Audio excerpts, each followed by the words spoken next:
Bienvenido a casa. En la casa de Dios estaré por largos días. Un día dentro de la casa de Dios es mejor que 1000 fuera de ella. Déjame decirte por qué estás aquí, por qué estás aquí.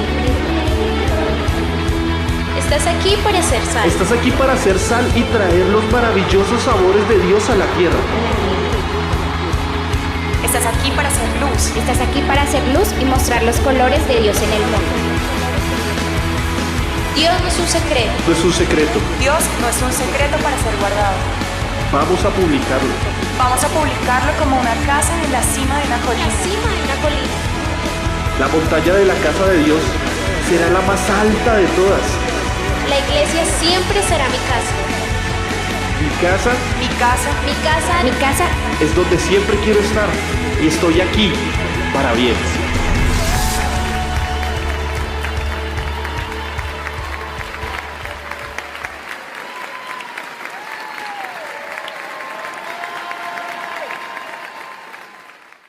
Ahora, yo quisiera presentarle a ustedes 3 principios en los cuales nosotros podemos relacionar nuestras finanzas, nuestros recursos para el avance del reino.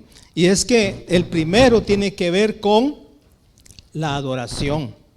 ¿Cómo es que nuestros recursos pueden demostrar que estamos adorando a Dios?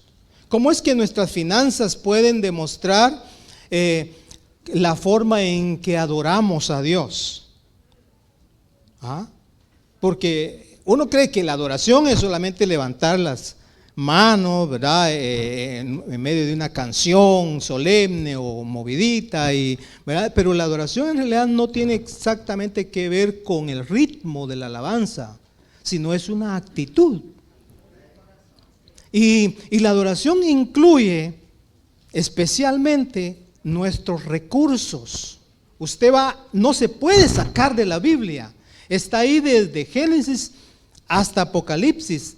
Dios lo relacionó tan estrechamente el asunto de las finanzas para con los caminos de Dios. No se puede sacar de ahí. Mire, para el judío esto era diferente. Para nosotros nos cuesta aceptar porque especialmente nosotros fuimos criados. Yo fui criado en una familia donde ni se creía en Dios. Yo no sé por qué fue que me indujeron en el catolicismo. Por una parte estuvo bien porque ahí fue donde yo desperté el deseo de amar a Dios. Pero mi mamá nada que ver con el catolicismo. Mi papá peor. Pero mi mamá dijo, tienes que ir a misa y todos los domingos y entre semana tienes que ir a misa, tienes que confesarte. Y dice, ¿y usted por qué no lo hace? No, yo soy el que doy las órdenes, no te me tienes que cuestionar a mí. ¿Verdad? Pero nunca me enseñaron el aspecto financiero. Usted tiene razón. Cuando no aprende uno eso desde pequeño, no lo moldean a uno. Uno tiene razón. Yo no entendía este principio por muchos años. Llegué a la iglesia y nunca entendí este principio. Hasta que un día el Espíritu Santo tomó el logos de la palabra y sucedió el rema en mi corazón.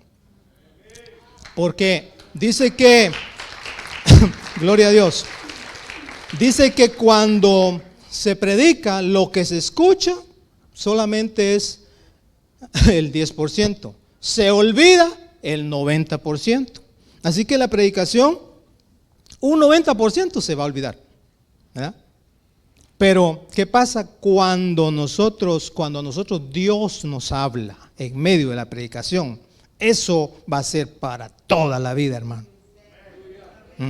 Y por eso nosotros no necesitamos hacer tanto, no necesitamos, mejor dicho, no voy a corregirme, no necesitamos hacer manipulación en cuanto a las finanzas y nuestros recursos materiales, porque nosotros vivimos por fe, ¿verdad? Caminamos por fe.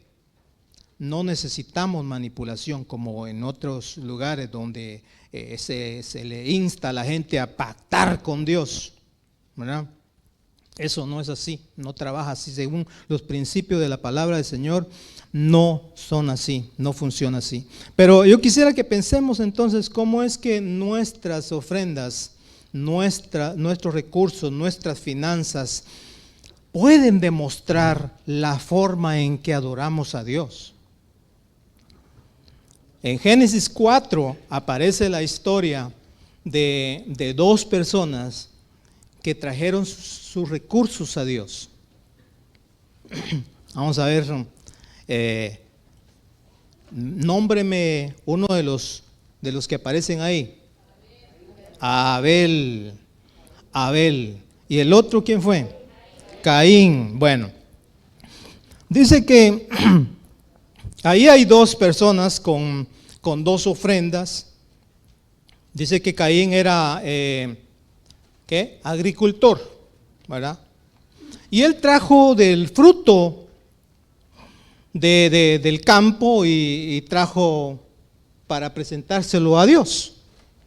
Y Abel era pastor de ovejas y él trajo los primogénitos de sus rebaños, lo más gordo de ellos, y lo trajo también para presentarlo a Dios. Entonces yo nunca entendía la diferencia en todo eso, porque la palabra de Dios dice que Dios no miró con agrado a Caín ni a su ofrenda. Yo decía, pobrecito, ¿verdad? Porque él venía ahí con sus manzanas, sus peras ahí, sus granadillas y elotes, passion fruits, ¿cómo le llaman esa? La parcha. Ahí venía con todo eso y los pone ahí. Los mangos, las naranjas, las mandarinas, todo, él traía todo eso ahí.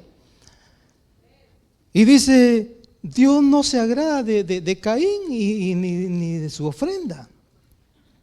Y yo tenía un concepto, créame que necesito confesarme porque yo pasé mucho tiempo creyendo de que Dios era injusto.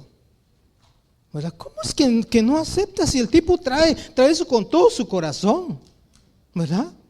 Y luego viene Abel y dice que Dios ve con agrado a Abel, se agradó de Abel y de su ofrenda.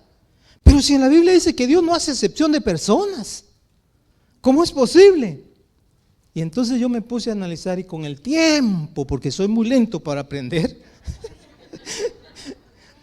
con el tiempo yo descubrí de que estos tipos se habían creado en un hogar, llamémosle cristiano, en un hogar donde sus padres habían conocido a Dios directamente. Habían caminado con Dios, habían hablado con Dios cara a cara. Y estos padres habían experimentado el primer sacrificio que Dios había hecho por ellos para redimirlos, para cubrirlos cuando se cubrieron de ¿verdad? De su vergüenza. Dice que de pieles, ¿verdad? Pieles. Tuvo que haber un sacrificio ahí entonces. Entonces viene, estos padres tuvieron, porque eran buenos padres, tuvieron que haber sido buenos padres. Ellos enseñaron a estos dos muchachos todas esas cosas concernientes a la adoración a Dios y de cómo usar sus finanzas en adoración a Dios. Ahora, ¿se solucionó, hermano? Gracias, hermano. Hermano Ángel es tremendo. Entonces, ahora, ¿qué pasa con este asunto? Era de que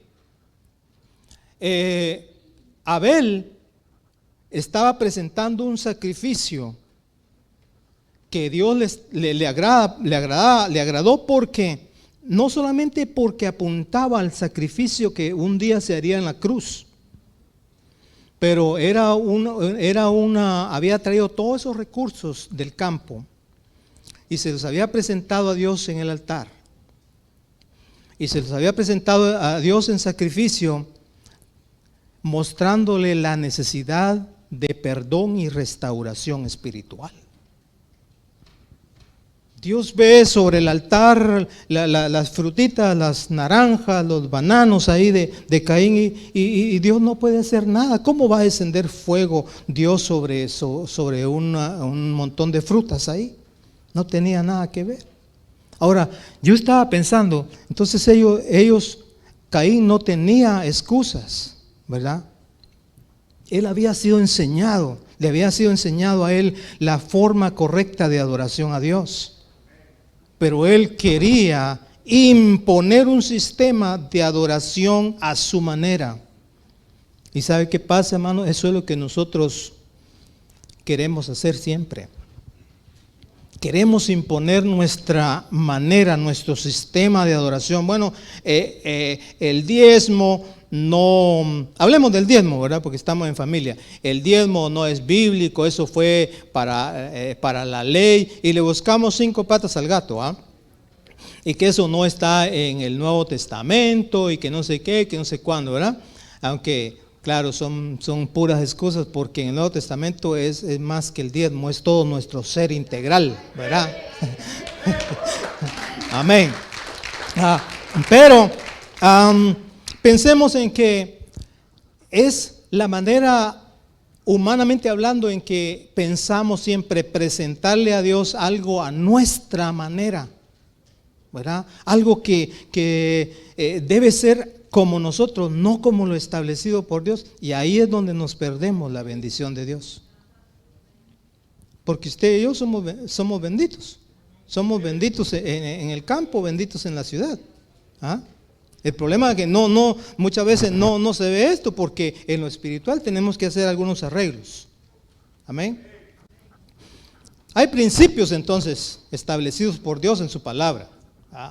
Principios son bases fundamentales, ¿verdad? Son leyes inviolables. Por ejemplo, la ley de la siembra y la cosecha es una ley que es aplicable no solo dentro del cristianismo, es una ley universal. La ley de la siembra y la cosecha. Gálatas 6 dice: todo lo que el hombre sembrare, eso también cosechará. Es una ley, la ley de la gravedad. ¿Cómo es que funciona la ley de la gravedad? Porque los objetos tienen masa. Mientras menos masa tenga un objeto, va a caer, tiene menos gravedad, va a caer lentamente, ¿verdad? Pero yo no puedo tirarme del techo de la casa porque, ¿verdad? Porque aplico la ley de la gravedad ahí. Entonces, hay leyes que cuando nosotros las violamos, no es Dios quien nos está castigando. ¿Estamos conmigo? No es Dios quien nos está castigando. Dice que murieron 3 hombres. Es un chiste ahí murieron 3 hombres justamente a tiempo y se presentan al cielo ahí en las puertas de perlas, y cuando llegan ahí, San Pedro no está cerrada la puerta. Y sale al rato y dice: bueno, muchachos, ¿qué hacen aquí? Dice: bueno, estamos aquí. No, pero no, sus habitaciones no están listas, así que no los puedo dejar entrar. Y dice: déjeme ver, dice, voy a llamar a Satanás ahí para que se los lleve al infierno un rato, mientras a ver qué se puede hacer. Y se los lleva al infierno, ¿va? Entonces uno de ellos dice que era bautista, otro era católico, y el otro era un pastor de la prosperidad. Entonces dice que están ahí en el infierno, y como al poco tiempo viene Satanás y le llama a Pedro y le dice: mira, ya no los soporto a estos tipos aquí. ¿Qué pasó? Dice: llévatelos, ven y llévatelos, yo no los soporto. Dice: porque mira, el bautista está perdonando a todos, el católico está vendiendo indulgencias, y el de la prosperidad está levantando ofrendas para poner un sistema de aire acondicionado aquí, dice. Ay, Señor, qué cosa. Ay. Bueno, pasemos al siguiente punto entonces. ¿Cómo es que nuestros recursos, nuestras finanzas participan o pueden participar en el avance del reino. Mire, el versículo que leímos decía al principio, traed los diezmos al alfolí, dice, para que haya alimento en mi casa. O sea, lo uno está relacionado con lo otro, para que haya ese alimento en mi casa. ¿Sabe que Israel, la nación responsable de llevar a cabo los propósitos de Dios a través de la historia? ¿Cómo funciona? Tenían que usar sus finanzas, tenían que usar sus recursos para poder ser parte del avance del reino. Durante el Antiguo Testamento ellos eran los responsables. Ahora somos nosotros como iglesia, ya no es Israel, somos nosotros, la iglesia cristiana. Por eso la iglesia no es judía ni es gentil, es cristiana. Amén. Bueno, aunque usted no lo crea, todas las religiones funcionan así, es una forma de poder avanzar, ¿verdad? Por ejemplo, hay una religión, me reservo el nombre, pero todas las naciones, todos los gobiernos tienen que tributarle, ¿verdad? Uno dice, pero que allá donde yo estaba no pedían nada de ofrenda. Sí, pues porque ya se fue por otra parte, ¿verdad? Pero todos los gobiernos le tributan y así es como se sostiene, así es como se mantiene, ¿verdad? Por eso en el cristianismo es una verdad establecida por Dios, es un principio de cómo nuestras finanzas deben de relacionarse con el avance del reino. Y ¿sabe por qué le digo esto? Porque nosotros vivimos en una cultura egocéntrica. Todo es yo y para mí, ¿verdad? Y la Biblia dice en Mateo 6:33, dice, buscad primeramente el reino. ¿Qué es lo primero? El reino de Dios.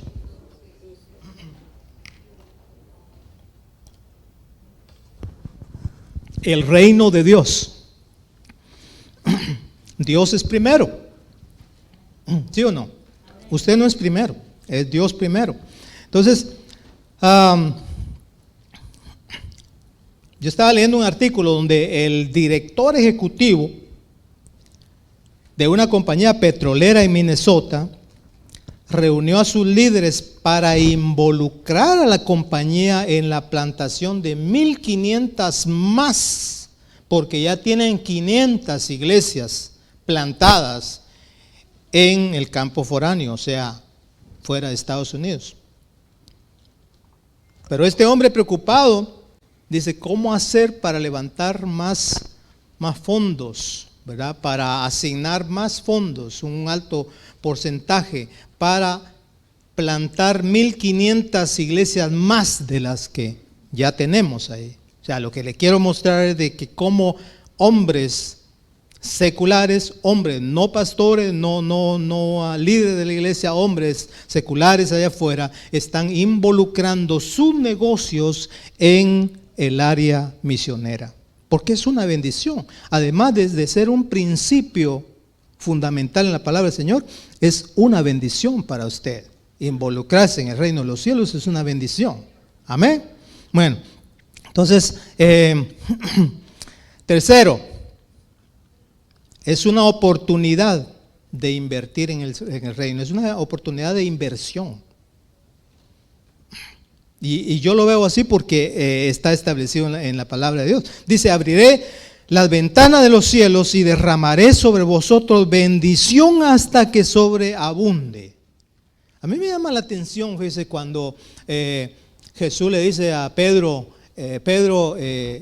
boga mar adentro, dice, y le dice, Señor, pero ya nosotros hemos tratado toda la noche y sin ningún resultado positivo. Dice, estábamos lavando la red, no pescamos nada. ¿Cuánto les gusta pescar aquí? ¿Verdad que es frustrante cuando uno va y no agarra nada? ¿Sí? A mi esposa le fastidia eso de que yo, cuando yo voy para Guatemala a descansar, yo voy ahí a un río ahí y llevo todos mis instrumentos, ¿no?, para pescar. Me dice, yo no sé cómo vos, me dice, puedes pasar tanto tiempo ahí, dice, y sin agarrar nada, dice. Es una forma de despejar mi mente también, ¿verdad? Pero recordemos que Pedro era un empresario, ¿verdad? Pedro era un empresario, ¿sí o no? Pedro tenía su grupo de personas ahí, y ahí aparece Jesús y le dice, no hemos pescado nada, dice, toda la noche hemos pasado y no hemos pescado nada. Entonces le dice, pero en tu nombre, dice, o sea, en tu nombre vamos a echar la red. ¿Y qué pasó? Dice que la red se rompía, dice, de la cantidad, y no solo la cantidad, del peso. Ajá. Y aquello, uno pasó a lo otro, ¿verdad? De nada pasó a multitud, a bendición, abundancia. De un momento a otro. Y Pedro vio, dice ahí que la barca se hundía, dice también. No solo las redes, sino que la barca también trataba de hundirse porque había mucho peso, y llamó al resto de sus muchachos para que llevaran otra barca y pudieran. Y yo me puse a pensar ahí, wow, ¿cómo es que Pedro tuvo un comienzo tremendo? Porque eso le sirvió a él para impulsarse en el ministerio. ¿Sabe la cantidad de peces que tuvo esa compañía ese día? Y pudo dejar a su familia bien posesionada y financieramente. O sea, Dios no está en contra de la prosperidad. La prosperidad es bíblica, pero cuando los recursos y nuestras finanzas son solo para nosotros, pensamos que es solo para mí, estamos mal. Estamos mal. Porque nosotros somos inversionistas en el reino de los cielos. Amén.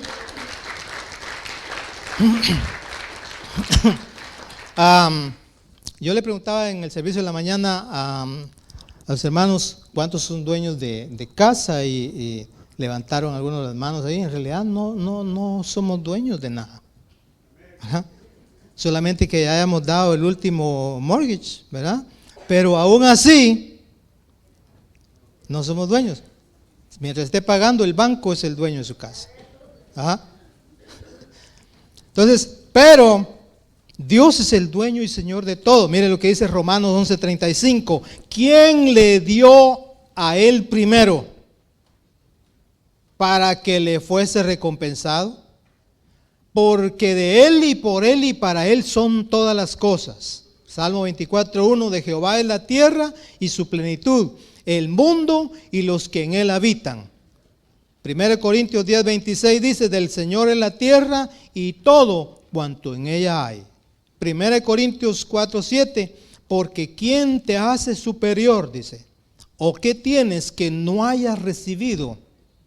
Y si lo recibiste, ¿por qué te jactas como si no te lo hubieran dado? Todo lo hemos recibido de Dios. Sí.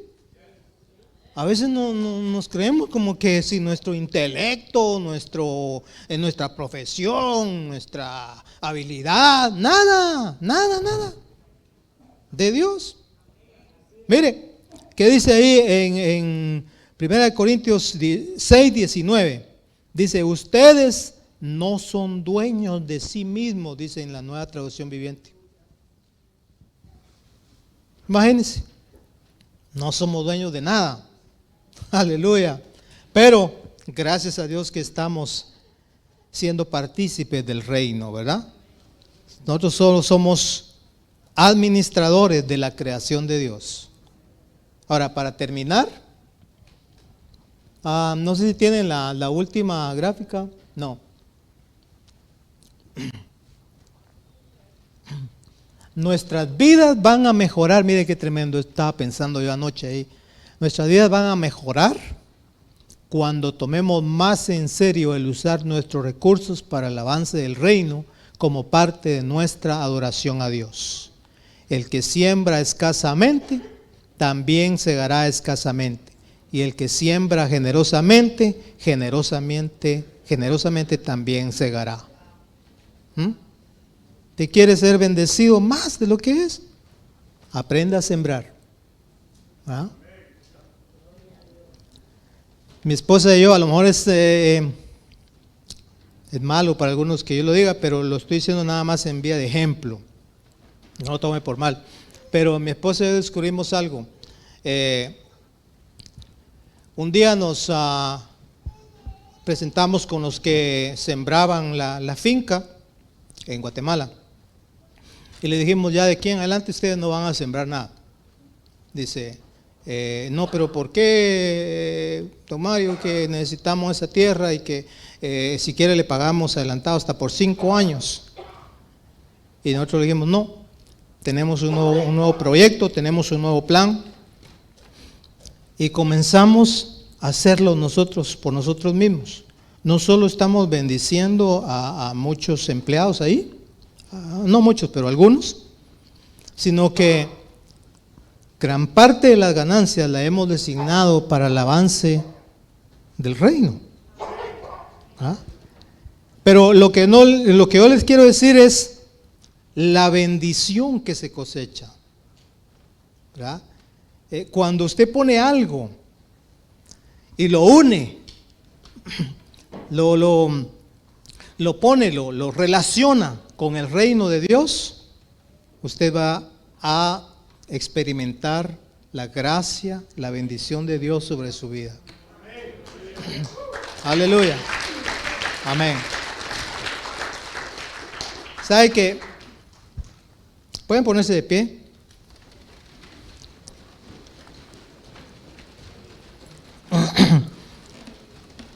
Dice que los tiempos que estamos viviendo son tiempos muy feos. Los economistas dicen que la inflación ha subido enormemente, algo que no se había visto hace 30 años, en los últimos 30 años. La inflación está por el 7.5%, ¿verdad? Y yo digo que es el tiempo en que la iglesia tiene que comenzar más que nunca a vivir por fe, ¿verdad? Las cosas no apuntan nada bien, pero para la iglesia vienen tiempos gloriosos, ¿verdad? La iglesia va a caminar aún en medio de la escasez, aún en medio de las circunstancias adversas, va a caminar con la bendición y la gracia de Dios. Así que no se preocupe, ponga su confianza en Dios. Amén. Vamos a orar.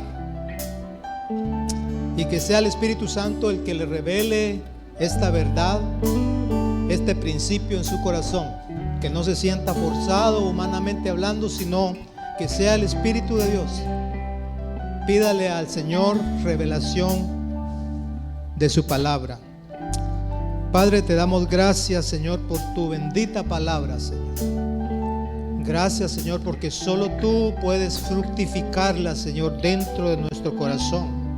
Nosotros no podemos. Gracias por la revelación, Señor, que has traído a mi vida, Señor. Gracias, Señor, porque aunque me costó, yo sé que esto es bíblico, es una verdad, Señor, que perdura. Y es una verdad que he experimentado, Señor, en mi vida. La gracia y la bendición tuya, Señor. Te pido, Señor, que para aquellos que quizá no la conocen todavía, que no la han abrazado, Señor, que sea el Espíritu Santo el que revele en sus corazones esta gloriosa verdad, Señor, de cómo ser participantes en el reino tuyo, Señor, de cómo somos no solamente responsables del avance del reino, sino privilegiados, Señor, bendecidos, Señor, en participar. Gracias, Padre. Yo bendigo la vida de cada uno de nuestros hermanos, Señor, en esta hora, en el nombre de Jesús. Amén.